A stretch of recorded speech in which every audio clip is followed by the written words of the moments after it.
Alright, so front body lines. What we're looking at with front body lines is assessing lower trap strength.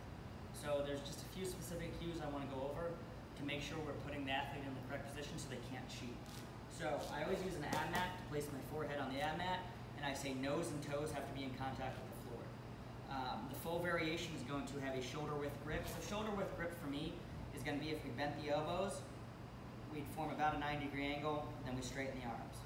So if I'm using that as the starting point, I'm going to go nose and toes have to stay in contact with the floor the entire time. From there, I initiate a posterior pelvic tilt around my lower back so there's actually space where my belly button is. So full version, nose and toes on the mat, posterior pelvic tilt. Now from there, just simply lift up the stick. If that variation is too difficult for you, the next variation, we simply just go as wide as we need to with it. So like think a snatch or an overhead squat grip. Then same thing, nose and toes, posterior pelvic tilt.